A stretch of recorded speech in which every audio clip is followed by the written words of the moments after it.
Hello and welcome to another edition of the HLS Picks Podcast. I'm your host, Ryan Ritter. You can call me ND Tex, and as always, you can join us live and everything that entails over at twitch.tv/ForLoyalSons.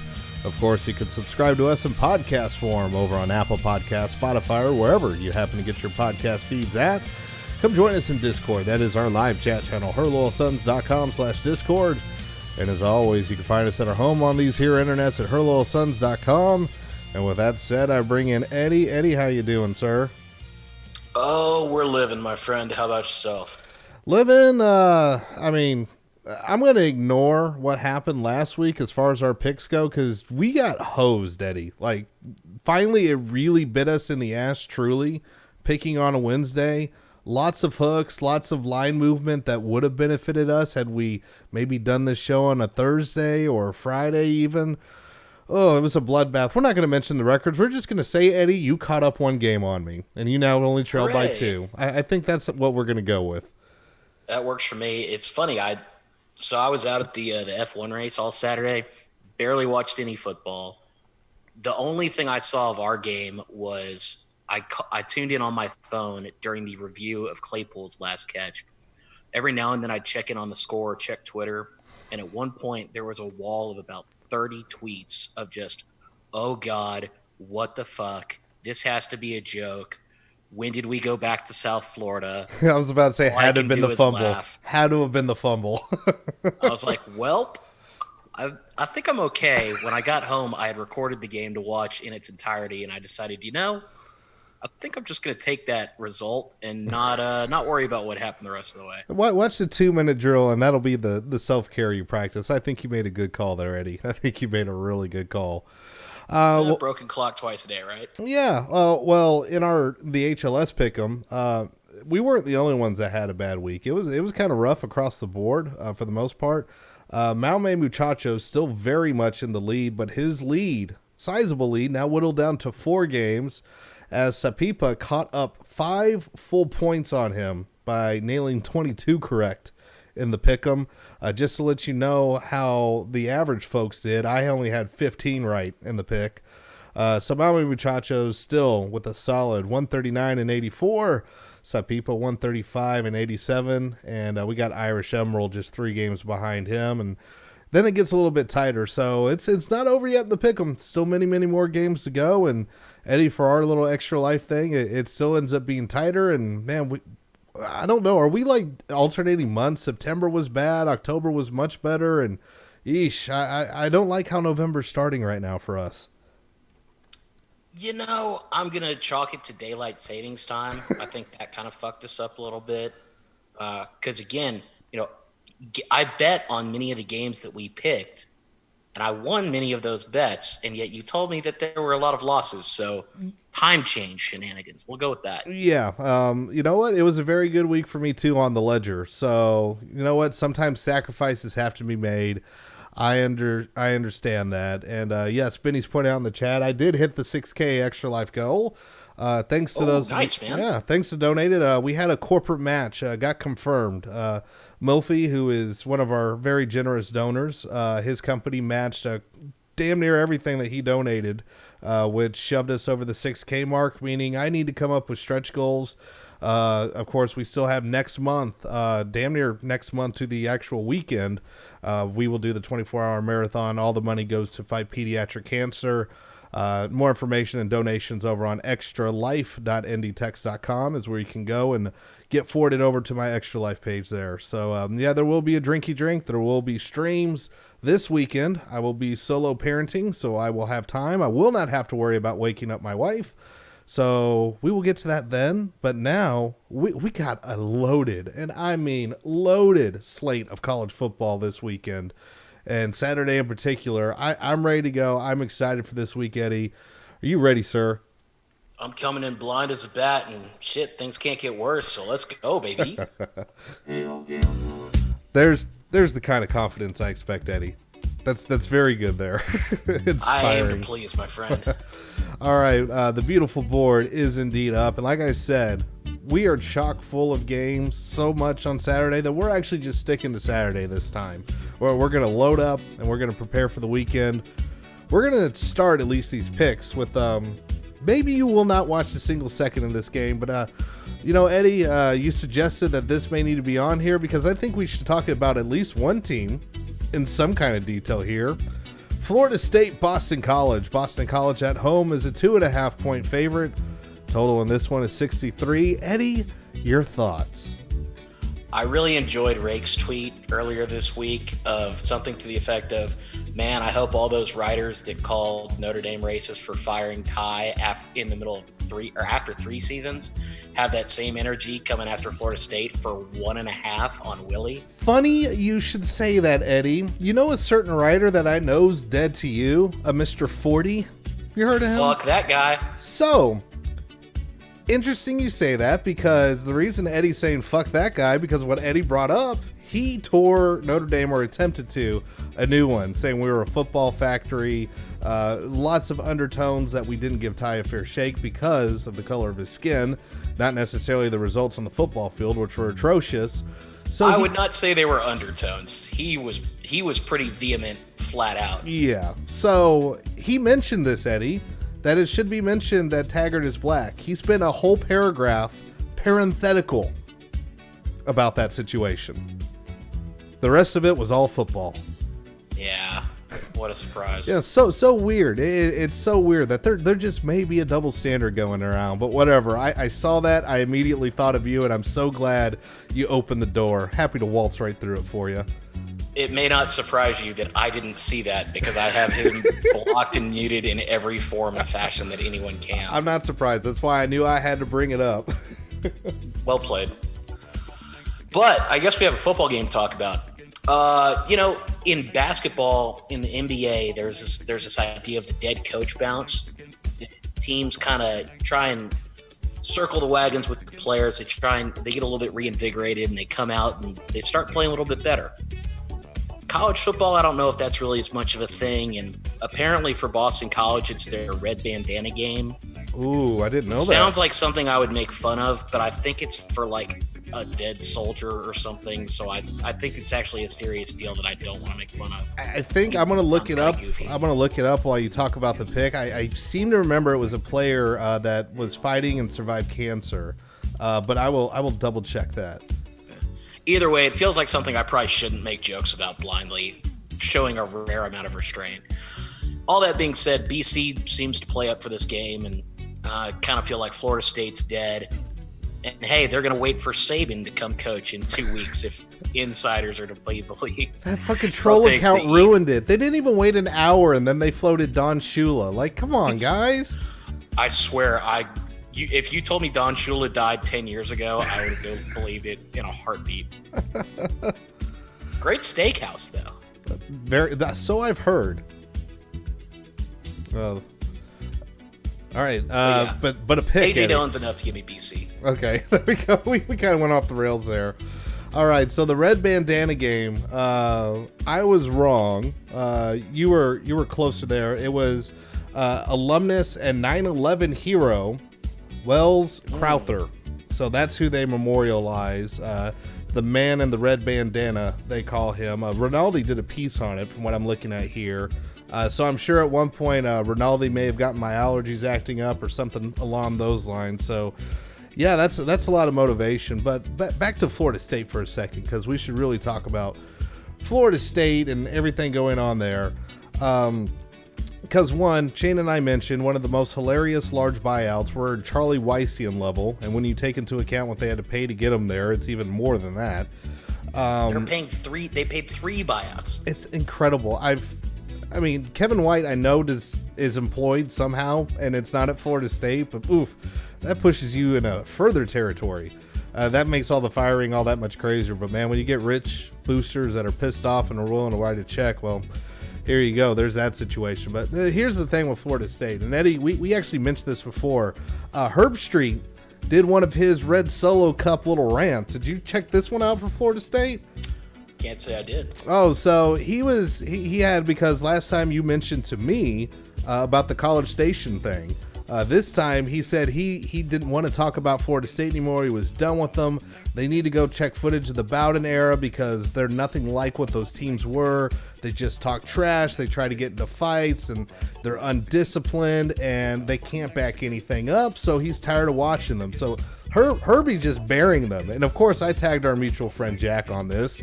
His response was, you know what? He's not wrong. So Herbie, last time he did this, he buried College Station's home field advantage. And of course, a little bit different situation. They were playing Alabama, and I do believe Alabama covered in that game. So not only is Florida State a mess, their offensive line is an absolute disaster. They are undisciplined, like Herbie said. They create so many penalties. They let people back into games that are out of it. Boston College actually has a bit of an offense. Their defense is a bit of a mess, but I don't trust Florida State's offense whatsoever. I don't care if Hornibrook's back there, Blackman's back there, whoever it may be. The last Miami, Diaz said it was nice to have a standing target there with Hornibrook back. So it's all bad, and they're on the road. And apparently, as the red bandana game, as Eddie points out, there's BC will be hype. And A.J. Dillon, like you said, all that together. Give me the Eagles. All right, next up, we got a gigantic spread.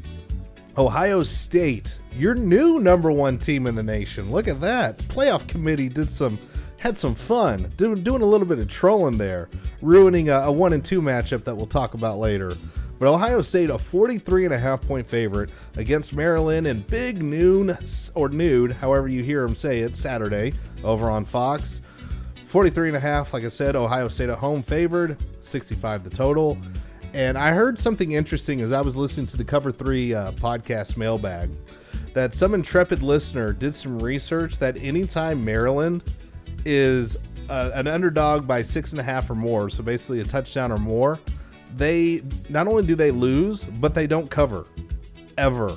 And I tell you what, having watched Maryland this season, I do not doubt this spread at all. That's a gigantic spread in a conference game. I know that may scare some people away, but Ohio State's offense, really good. J.K. Dobbins, really, really good. So they can score points on accident. Maryland's defense, really bad. Maryland's offense hasn't been good once they face competition. Ohio State's defense has been absolutely suffocating. This is why they ended up being the number one team in the nation, at least in my opinion. They have a great offense, a suffocating defense. I see no reason to pick against them. Maryland's trash. Give me the Buckeyes. Who do you got, Eddie? Maryland gave up 40 points to Purdue. Lay 'em, baby. I forgot that they gave up that many to the train. Yeah. And that was, I'm pretty sure, without most of their threats, too. So. Well, yeah, they're on like their fifth quarterback now or some shit. Like they can't stay healthy. Yeah, Purdue's not having a fun time, and this Saturday, Maryland not going to be having a fun time. Like you said, Ohio State's offense is really good. Their defense is really good, and this is going to get ugly. All right, well, let's switch over to the Big 12. We're undefeated Baylor, number 12 in the nation according to the playoff committee, a 2.5-point favorite on the road heading into Fort Worth to face TCU. 48 is your total. Who do you got, Eddie? Man, I've been riding Baylor pretty hard. They've been treating me pretty well. But here we're getting into that full stretch that it's going to get real ugly for Baylor. They've got TCU, then they've got Texas, then they've got Oklahoma. Or I may have flipped those, I'm not sure. But either way, I guess it's Baylor, Oklahoma, then Texas, because Texas plays Tech next week. Either way, oh, man, I'm gonna ride one more week on Baylor. I'm not gonna fold it just yet. The Horny Frogs have treated me well over the years, and they are at home. But Baylor gutted out a win last week, ugly win against West Virginia, whereas TCU kind of choked it away against Okie State. It's this one's tricky, but I'm gonna keep riding Baylor. I'm right there with you. I'm taking the Bears, especially with the smaller spread. Look, we were both expecting bigger things against West Virginia on Halloween night. Things got rough, but one thing that stood out is Baylor's defense will stick around. We'll keep them in games, even if the offense is sputtering. And really, TCU, I think they already fired the bullet that was in their chamber. being able to, excuse me, being able to take out Texas. So I don't think they're going to be able to do it again, even though they are at home and they are the underdog.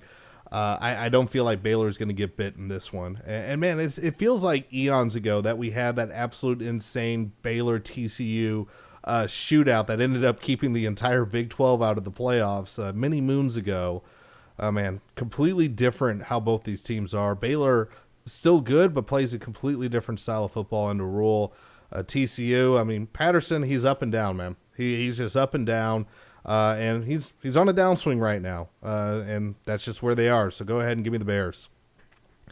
Oh, Eddie, the poor ponies. Those poor ponies. Apparently, ponies cannot stand up against tigers. We'll see how they do against Pirates at home, though. Still hanging on into the rankings. Number 25, SMU, a 21-point favorite against East Carolina. Total in this one, 71. And I know East Carolina, they gave Cincinnati a pretty decent scare, and man, that's a lot of points for an SMU defense that does not look like they can really stop anybody.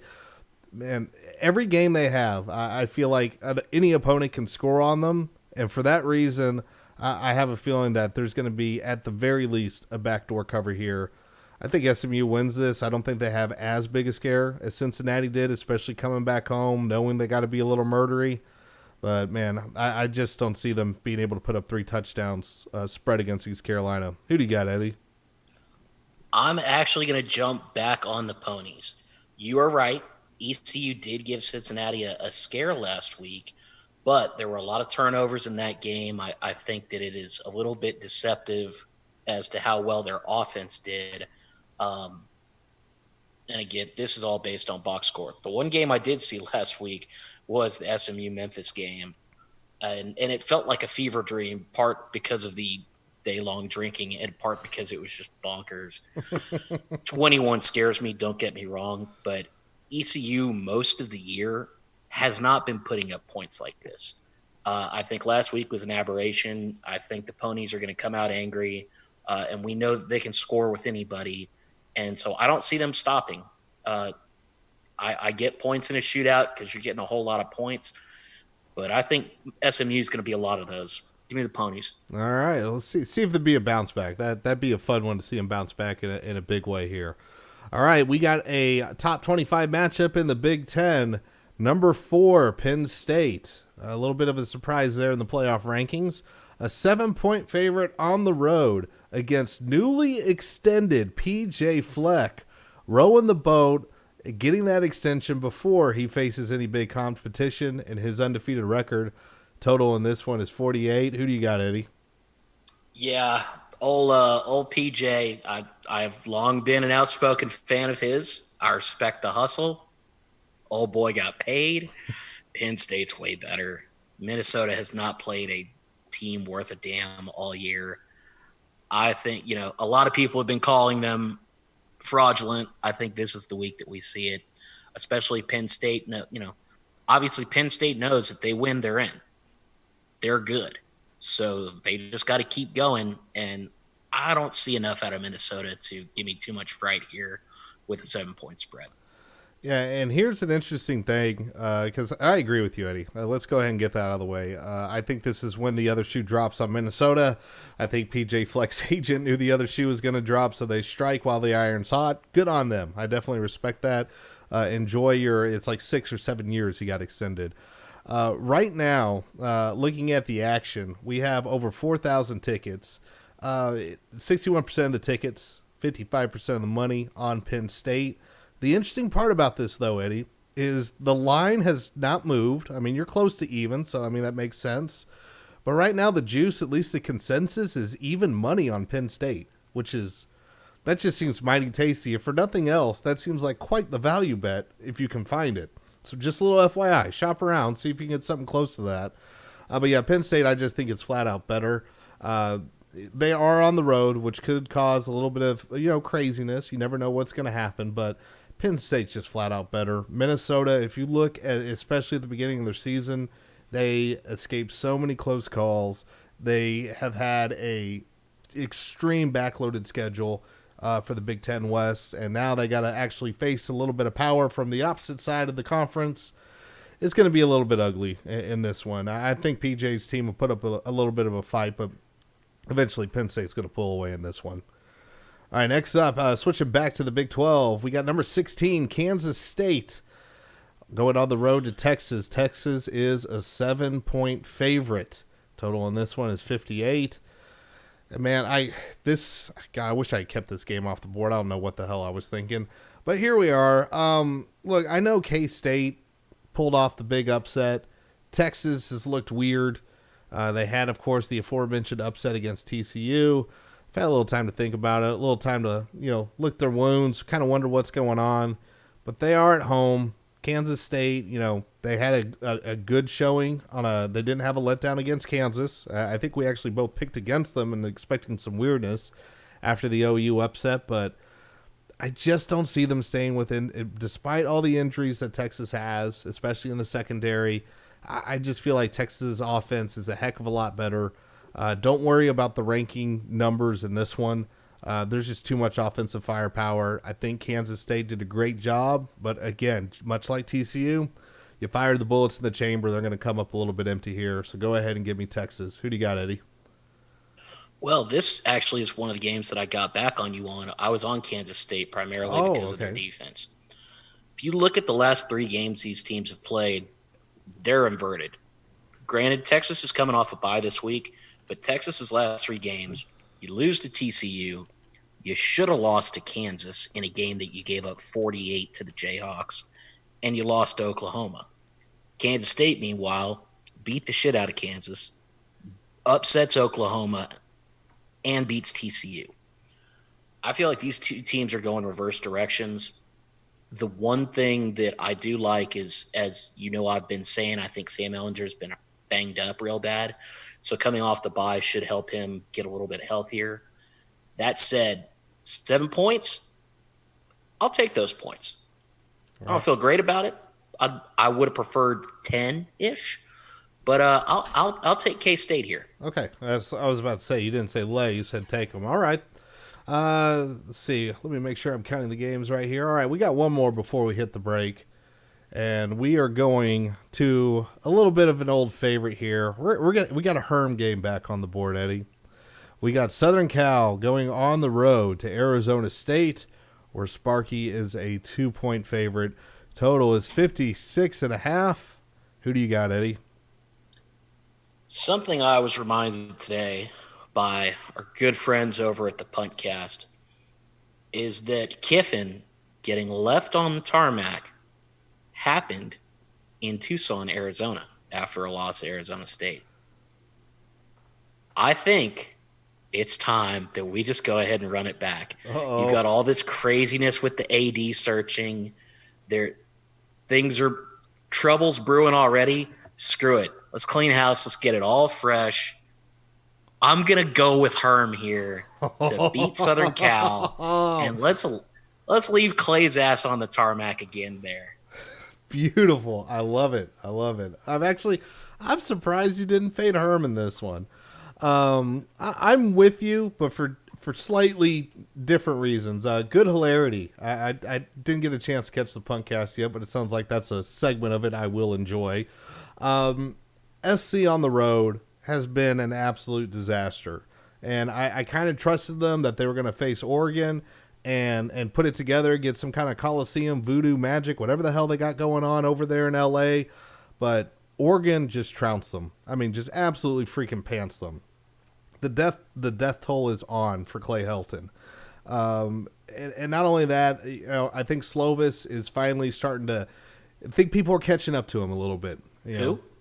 I don't know. Who? What is his name this week, Eddie? Oh, you mean Cramdar Slurpees? or Corval Slivis? Whatever. I forget all the names you've given this dude. It's just a mix and match at this point. Right. But, I mean, look, I don't trust him on the road. If there is one thing Herm has definitely been able to do, it has been to put together good defensive efforts that turns things into a rock fight. I think they'll be able to defend this air raid of SC pretty well. I'm looking for some turnovers. I'm looking for some bad ones. I'm looking for this SC team just to have no fight left in them. It's all over.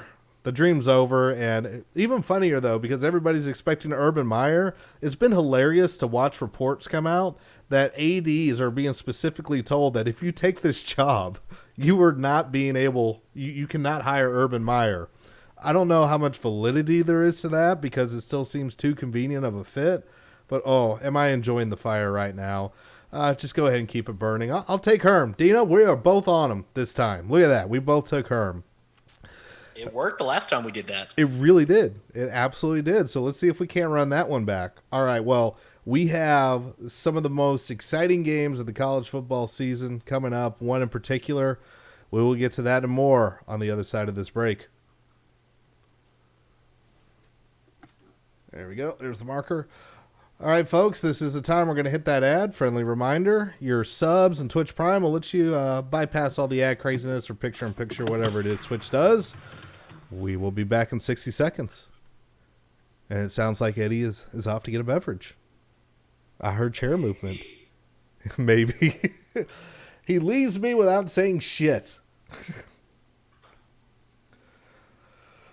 Oh, man. No, I don't think Father Soren. I have not seen him today. I have a feeling he'll be back for the sim. It would be my guess.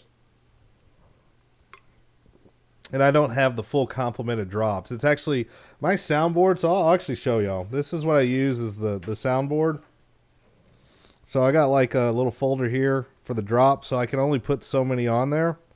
And what we actually have on the little extension is far more robust. And it's a little easier to flip through when you're watching the stream than me trying to get to some quick access. So, yeah, I mean, look, you can't always be on every live stream. I get how it is. You know what? I'm barely mentally here half the time. Let's be honest. And especially last week since, I went 3-8 or some bullshit. It's so ugly. God. Not great. No, it was not great. All right. No. I'm good, Clearwall, on needing soundboards and stuff. This has served me quite well. And usually I'm more focused on the content than doing drops anyway, and I don't need another open window. I think I'll blow my computer up again. All right. The ad is done, so let's get right back into it. All right, let's finish up the second half of these picks, Eddie. We got a little ACC matchup here. Number 19, Wake Forest. Assuming Clemson does end up in the playoff, that's your Orange Bowl favorite right now, Wake Forest. Can you believe it? And can you believe they are a road favorite by 2.5 points off recently beaten, gutted, defeated Virginia Tech? Total in this one is 61.5. And I'm rolling with Wake, man. From what I saw from that Virginia Tech defense, that secondary, not great. Not great at all. That offense, really, really bad. Even worse. And here's the thing. Wake's defense, not great. But I don't see Virginia Tech being able to keep up with Wake's offensive attack whatsoever. I just expect what Notre Dame should have done to Virginia Tech, and I can't believe I'm going to say this, Wake Forest is about to do to them. It could get kind of ugly. This feels like a gift. I could be walking into a trap. Who knows? But I feel confident about this. I'm not looking back. Give me Wake. Who do you got, Eddie?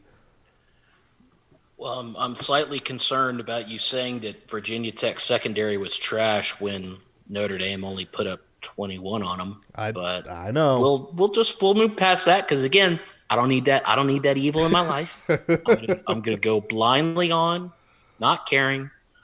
I am going to. I'm gonna take the Deacs here. Wake Forest having a very solid year, 6-1. Like you said, they've got a chance to get themselves into the Orange Bowl. They just got to keep doing what they're doing. They don't have to worry about the ACC title game. I think Virginia Tech actually could still take the Coastal inexplicably if they win this. It's not inexplicably. It's because the Coastal, nobody wants to win it. So the Coastal in and of itself is inexplicable, is what I mean. It's incredible. Just fundamentally. But we could have that Virginia Tech-Virginia matchup be for the Coastal, which would be hilarious.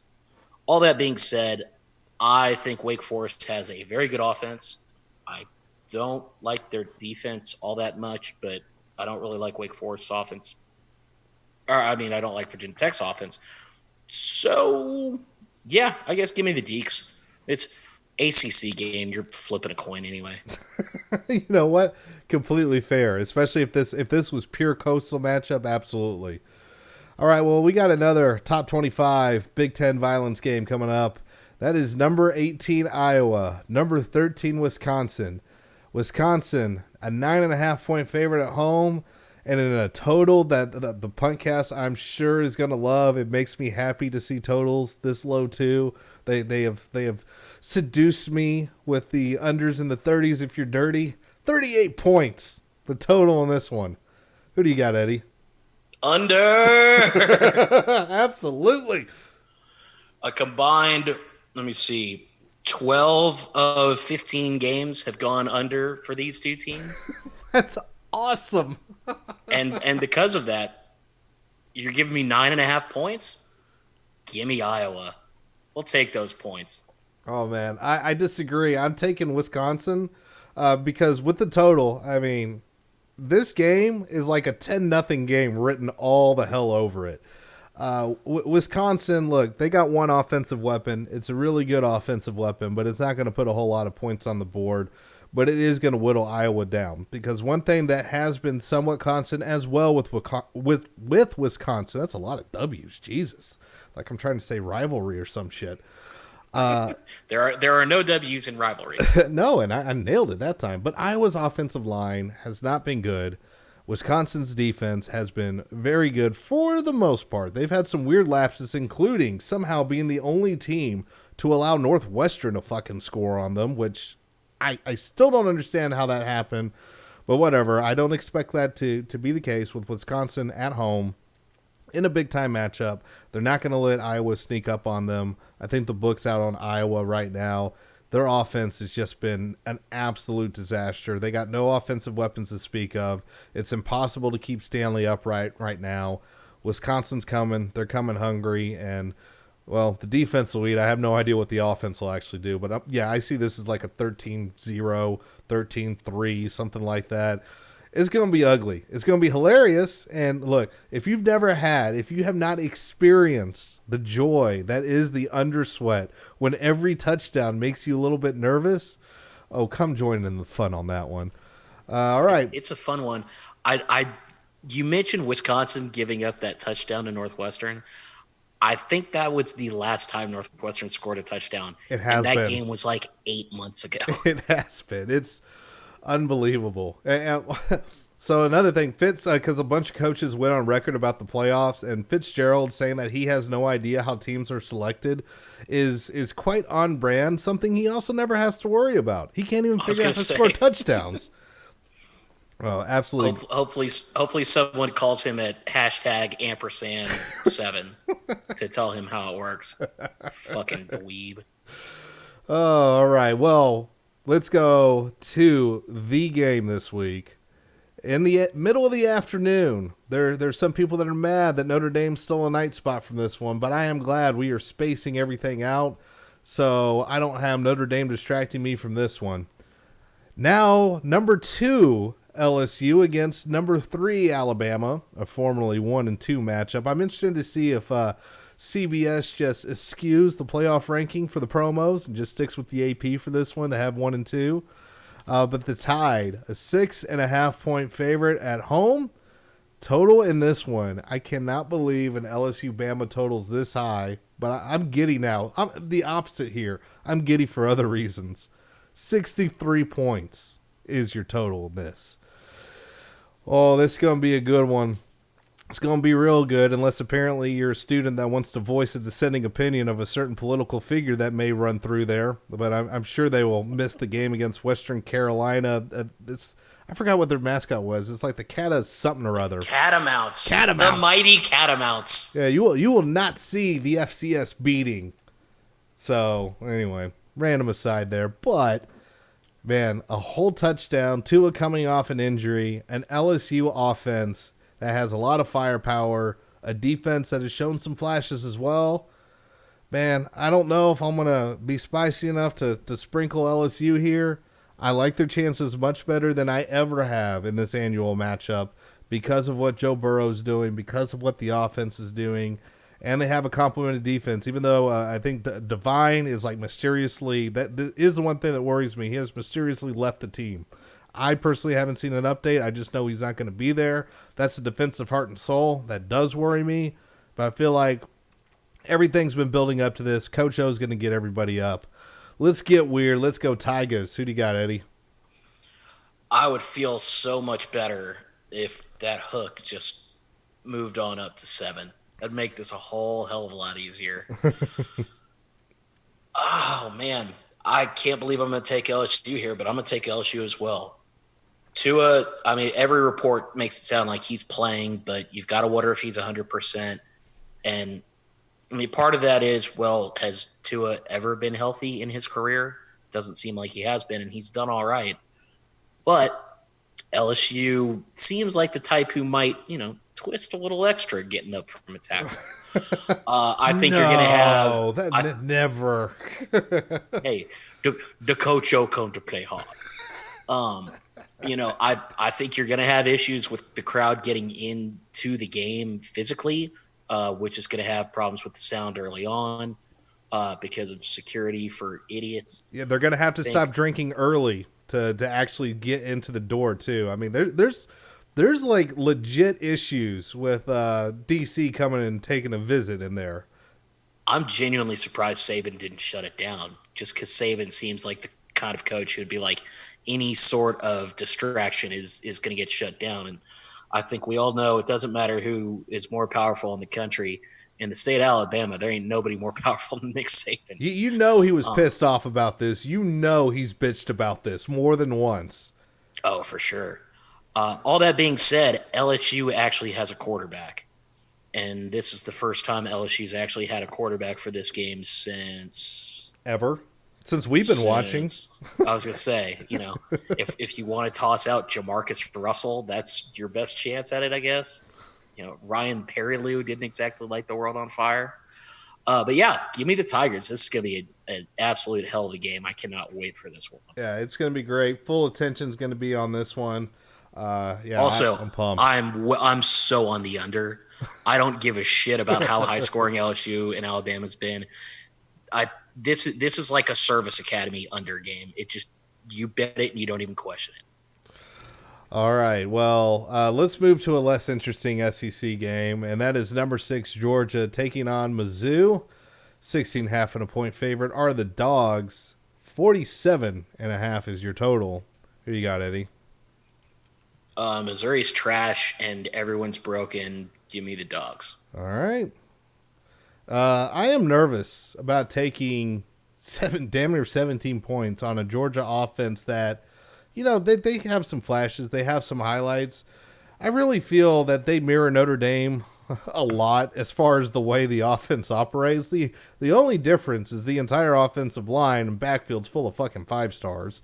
So they got more talent. Mizzou has been one of the worst teams on the road this season. Good old Bill C made a comment right after Mizzou went into top 10 in the SP Plus and then fell flat on their face. He said Mizzou is either the best home team of all time or the worst road team of all time. Bill, I am here to tell you that Mizzou just ain't that good. It's going to be ugly.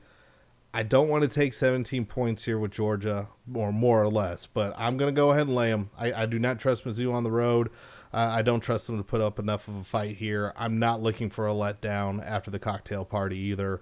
I have a feeling Georgia is going to do everything they can to keep steam rolling. They got to make noise to even get close to playoff consideration. So they got to hit the SEC championship running. All right, next up, number 5 Clemson. Undefeated Clemson, shut out of the top 4. Look at what a world we are. But the defending champs are a 32-point favorite on the road against NC State. 53.5 is your total. And I tell you what, when I first saw where this line opened up at, I was like, you know what? 32-point favorite on the road. I should probably take NC State. That's a smart play. But then the playoff committee went and decided to make a fucking point. Look, I get Clemson hasn't really, quote-unquote, had a tough schedule or beaten anyone. I mean, A&M's not exactly that much of a pushover. I know they're not a fantastic team. Look, I can, even as an Aggie fan, I can admit that. But here's the thing. You just told Clemson that it's time to get murdery. You haven't impressed us yet. So the Wolfpack going to get fucking slaughtered in this one. It's going to be bad. It's going to be ugly. I know they didn't cover against Wofford last week, but they're going to try to do everything they can here. So go ahead and give me the Tigers. All 32 of those points, laying them on the road. Who do you got, Eddie? NC State sucks this year. I mean, how many times over the last few years have I come with the logic of Clemson always plays one dumb close game that they shouldn't? And how many times have I tried to pick NC State at home because they used to like upsetting people? We've done that. That's been a play quite often. That's been in your golf bag for quite a long time. You pull that club out at least once a season. Yeah, I threw that in the river on hole number 2 this year. They got bodied by Wake. They got bodied by BC. They got fucking bodied by Florida State. This NC State team is no good. Clemson is still very good. You and I both know that putting them at 5 right now doesn't matter at all. Oh, absolutely. It doesn't matter at all. But, God, it's just free billboard material. You know Dabo's going to play it out. The disrespect. Nobody believes in this team that is full of 5 stars and are defending national champs. Yup. Yeah, this is going to be violent. That 53 and a half might be a more appropriate line. Yeah, because it might be all Clemson. Don't you just know that NC State, like, seeing anybody that, like, tuned into the playoff show or heard about the rankings, just like, oh, fuck, really? I hate all of you right now. Fuck the committee. What are you doing to us? Like, this is just such an invitation for murder. It's kind of glorious in a very trolly way. But yeah, I mean, look, if Clemson wins out, obviously they're going to be in. There's no doubt about that whatsoever, because the top of the rankings are about to take care of themselves, like, real quick. So, yeah, enjoy the murder. All right, we got one more game before the Notre Dame, and that is Iowa State heading on the road to number 9, Oklahoma. 14.5-point favorite, 67 the total. Who do you got, Eddie? I hate this line. If it was in Ames, I'd be on Iowa State in a heartbeat. I'm gonna take Oklahoma. I hate that hook. It scares the hell out of me. But you got to think Oklahoma coming off a bye. Their last game was that upset loss to K-State. You got to figure they're going to be pissed off. Iowa State's a solid team. 4-2 against the number on the year. But you got to think Jalen Hurts is going to have a bee in his bonnet, as the kids say. And so the kids say this. The kids, I hear that's what's hot in the streets these days. But the Sooners are going to, I think, get angry. Although, if they don't cover here, I think we have proven that if you break your wagon, you break your team, and OU's dead to us for the rest of the year. I mean, there's a lot of things going here. That hook is in the worst place. And believe me, Eddie, I actually refreshed the page a couple times since we've been live just to see if I could give us a break here. Not happening? Nope, not happening. It hasn't moved. And despite that hook, and now I know if any of you that are able to see the numbers, I've not been fading the public here, but 73% of the tickets, 73% of the money on OU to bounce back. Ah, fuck. Yeah. Oh, yeah. And the line is moved 1.5 in OU's favor. They're trying so it's not too bad. They're trying to get some more money on Iowa State's side. But where that hook is, they're going to get me on that side.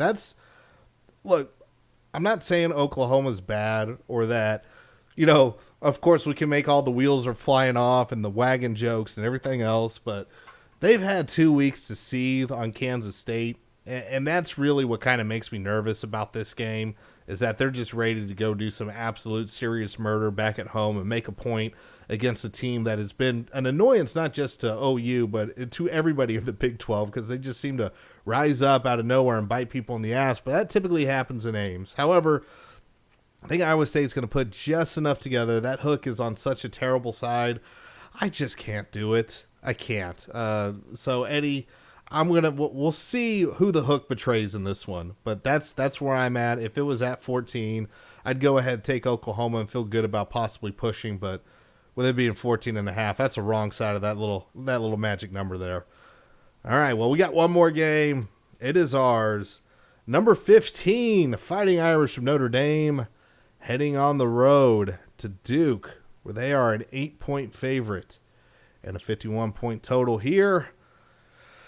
Oh, God. Look, I'm not trying to put too much stock in what happened against Virginia Tech because there was just some weird shit. The good things to take away from it is that Ian Book was not afraid to throw it downfield, sometimes to his detriment, and then sometimes he just forgot a defender was fucking there. But when, at the beginning of the game, he was moving the ball, he was not afraid to go one-on-one, he kind of remembered Claypool's a really good receiver, and if you just kind of put the ball out there where only he can get it, good things may end up happening. He remembered Cole Kmet was on the team too. Chris Fink found his hands at some point. However, we're missing the entire right side of the offensive line for the rest of the season, the starting side at least. Now, it's not saying that a bunch of scrubs are coming up underneath, but when you have a rushing game that's struggling, and I know Jones is supposed to be back full speed, but, man, when you're missing an entire side of the line, because there were multiple times where Virginia Tech was dialing the play right before that Jafar Armstrong fumble was Virginia Tech near the goal line, abusing the right side of that line, sending a blitz right through there, and they just look lost. These are things you can't fix within a week. There's a reason why those guys weren't starting. So the running game's probably going to struggle a little bit. Notre Dame's on the road. They have shown to be a little bit prone to slow road starts. Duke is getting a weird ACC night game network bump, and if you don't know how to get the ACC network, if you don't have it, head over to herloyalsons.com. I actually wrote a post to tell you that free streaming service trials are your friend, folks. So if you don't want to put pants on, you don't want to go to Buffalo Wild Wings or deal with other people, you can find, like, just do a Hulu trial or something. YouTube TV is a good thing. PS View's fun. I'm going to enjoy it while it lasts until they shut down the damn servers on me. I cannot do this on the road. I just can't. Notre Dame was at home. Maybe I'm tempted to go ahead and lay the 8. The offense needs to get cooking a little bit more. I don't trust the offense right now. I'm really concerned that the offensive line injuries is really what's going to be the thing, because defenses are just going to keep doing what they've been doing to Book. Book's got to beat them. And I really truly want to be wrong on this one, because I really think that there is something to build on, especially from that 2-minute drill. I really think a lot of what Book's problem's been has been between his ears. And I hope the weight of the world got lifted off of him. This isn't so much, I think Book could bounce back, but now Book can't be the only thing that you rely on, because they're just going to drop 8. And if you're not worried about the rushing attack, you're just going to run into the same problems again. I feel Notre Dame's a little bit one-dimensional. Oh, okay, go ahead. Boo this man. All right, whatever. Look, there's $100 on the line for Extra Life here, and I haven't fucking beat Eddie yet. I can't go. My heart says pick Notre Dame. My brain says that there's too many offensive problems going on the road. Look, winning on the road is never an easy thing. I don't care if it's Duke. I don't care if it's an easy game we should win. And look, a win's a win. I can see us winning by a touchdown. It being 8, that's just a no-go for me. Who do you got, Eddie? Well, I don't like our offense at all. I like Cuddy a lot. You know what Duke did to Virginia Tech? I think they did some murder to them, if I remember correctly. It was 45-10. Duke has not had a good run. They're coming off a bye, but before that, they lost to Carolina. They got smoked by UVA. So we do get that back on the common opponents. The thing that scares me is, one, I saw he had a nice little drive at the very end there, but the fact that he needed that nice little drive at the end there is also quite a bit on Ian Book. Yeah, circus catch, a 4th down conversion, and the beginning of the drive, it took damn near 2 minutes to go 20 yards. It did not start well. Ended great. There was a lot to be worried about there. I'm terrified, absolutely terrified about the offensive line injuries. we've Book's got happy feet bad enough as is. Now he's going to need to have happy feet. That scares the hell out of me. I have a real hard time laying points with this team right now, and so I'm on Duke. Plus, you got to think it's ACC basketball season, so I think that imbues the Duke campus with like +5 to all stats. I mean, look. I mean, jokes aside, look, Duke's going to be up for this because everybody gives Notre Dame their best shot. They're at home. They get a highlight. Like, the big games have already happened. So now you're kind of looking for what the hell's going on. And we just told you some of the other games. You got a 30-plus point spread with Clemson. You got an Oklahoma team favored by a couple scores. Unless things get a little bit spicy there with Iowa State, may not have too many eyeballs there. So if you have enough people that can fucking figure out where the ACC network is, there's going to be some eyeballs here. At least some scoreboard watching. So, but like you said, it's just really hard to lay points with this offense, and I think that's why the spread's where it's at. This line opened, folks, at Notre Dame was at 6. I would take that line. If this was still at 6, I would take it. Despite the fact, and goodness, Eddie, this is not making me feel any better. And the other reason I'm on Duke, 82% of the bets, 90% of the money are on Notre Dame. But again, we're talking on Wednesday, and the spread has moved 2 points. Yeah, and so that's not necessarily a terrifying thing. There's just a shade under 1,400 tickets, which is a decent number from what we've been looking at. And if you're curious, y'all, where the number of tickets is, LSU Bama's got nearly over $7,000 tickets on there, and you got a couple grand on Illinois, Michigan State of all things. All on the under. And you also have Texas, Kansas State's got a decent bit of action, Baylor and TCU, but like a 1,400 number, that's pretty decent action this early. So a lot of people are confident in a bounce back. That makes me really scared, especially when you see 90% of the damn money. That could be a couple people getting real spicy there. So I want to be wrong here. Don't get me wrong. I want to be incredibly wrong. I actually, if you want to put gun to my head of where I'm looking for a play here, I'd actually probably take the under, because if anything, I see this being rock fightish. I think Notre Dame's defense has ironed some things out. I got a lot more confidence in the defense than I do the offense, and I mean a shitload of confidence. I really like the game plan that they had against Virginia Tech. I think they can keep Cuddy at bay a little bit, but the offense, man, it's just rough sledding. And you know what? It's like I said, it's similar to Georgia. They had, it wasn't until the end, until they actually pulled away from Florida in that game. They couldn't pull away from Notre Dame when we played them. So I see a lot of similarities there. It's just the slow start for this team has been almost a death knell and has made games more frustrating than they should be. It's just the way they are. Again, I don't think they'll lose this game. I think they're going to win. I just think, look, we've seen maddeningly frustrating games on offense. What makes you think that's going to stop now? And it's just a very realistic view of the team. That's not to say they're bad. It's just the way it's going. It's just the way it is right now. Now, if we had a running back like, I don't know, a Chris Tyree back there, I wouldn't care who's injured on the offensive line. I'd say that guy can make plays. We don't have that right now in the backfield. We just don't. And the playmakers that are there, the speedsters, are Avery Davis and Braden Lindsey, and you got to get them out in space, and we just haven't found too many ways to do that yet. Hopefully we can. Hopefully they cover. Hopefully I'm dead wrong. I would love a very relaxing evening. I would love that. It'd be great. But, hey, like I said, it is what it is. Well, I'm not expecting a nice, relaxing evening. In the effort of transparency, because I feel like that's what we strive for here at all times. Oh, absolutely. I fully think Notre Dame wins this game. I definitely do. What scares me is I can see Duke winning this game, and therefore it makes it very easy to take the points. Cutcliffe off a bye is a scary thing. He is a damn good coach. I would argue he is one of the most underrated coaches in the country. Charlie Weiss tried to get him on as QB coach, and some health issues stopped that. Like, he's very well respected in coaching circles. There's a reason why, folks. No, he is damn good at what he does. Duke has played some bonkers games this year.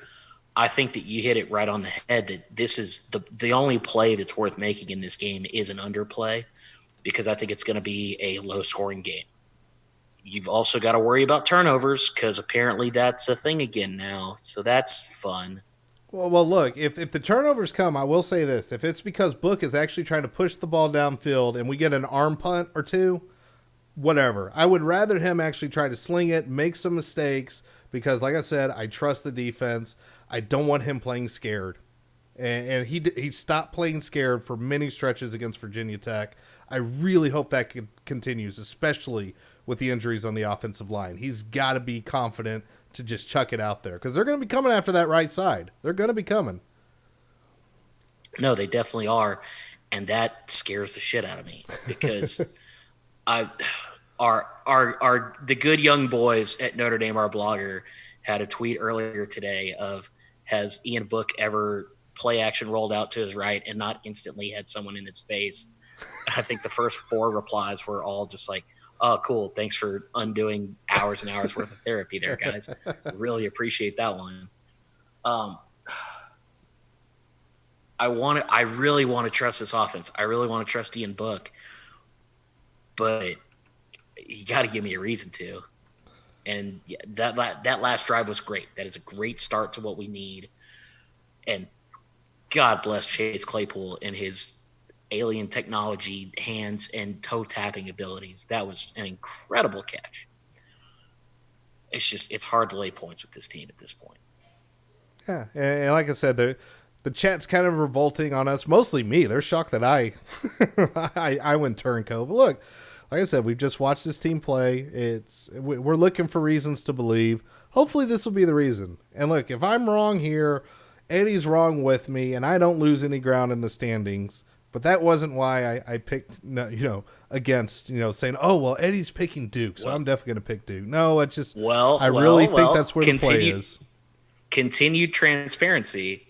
One, the thought of a game where you're against Notre Dame and I'm on Notre Dame, given the, 5 years we've been doing this? I don't know if that's ever happened. I don't know if that's ever happened. And I don't want to test those waters given that me being pessimistic towards Notre Dame typically has far better results than me being optimistic. And 100%, I was not going to risk a game on the heads up on laying 8 in this game. Not going to lie. It's a defensive play by your boy. Hey, look, if for nothing, we're both competitive. We're both in the sucker to win. I'm still looking forward to the game, even though it's going to be on a random ass channel. I hate that the game's at night. I'm solo parenting this weekend, so I'll actually get to watch at least the second half for sure. And I think we'll actually be on since it's just going to be Shane's actually not going to be on for the rest of the week. A little bit of breaking news there. He's going to be out of town, so I'm going to be rolling the sim. And if it's just me, I might as well do the post game on a Saturday night too. So we'll just do rolling back to back, and doing a post game after Saturday night Duke sounds weird, but you know what? This season's been weird, Eddie. So here we are. Fair enough. Hard to argue with that logic, my friend. It is going to be a weird one. I don't know. I really don't know what to say on this one, man. What a slate. What a hell of a slate of football. There are some great games. You've got not one, but 2 undefeated matchups. That's always fun. Lots of fun. Lots of good times to be had. Hopefully you and I both look dumb. Lord, how many times have we shown our full ass on this podcast? Good Lord Almighty. Hold on. We have not shown full ass, or we would have been banned from Twitch a long time ago. Oh, that's right. That's on onlyfans.com/IndieEddieMac. Callback. What a callback. There's like 10 people that are going to get that joke. Your boy's got jokes. Anyway, enjoy the weekend. It's a hell of a slate. Hopefully Notre Dame doesn't make you sad because no one wants to be sad. Let's all be happy because happy is fun. And allegedly college football is fun is what we keep telling ourselves, even though we've done this enough times to know that's not correct. But, hey, it's going to be a good time. Enjoy the games. Let's have Ryan and I look stupid for a good cause for once. Go Irish. Hail Gambler. All right. Well, with that said, folks, That is all for this show. Thanks for everybody that joined us live over here on twitch.tv/HerLoyalSons. Make sure you come join us again for the sim tomorrow. Always a good time. And of course, you can subscribe to this podcast over on Apple Podcasts, Spotify, or wherever you get your podcasts at. If you join us in Discord, that is our live chat channel, herloyalsons.com/Discord. As always, you can find us at our home on the internet, herloyalsons.com. Until next time, y'all, go Irish, beat Dukies. Have a good one.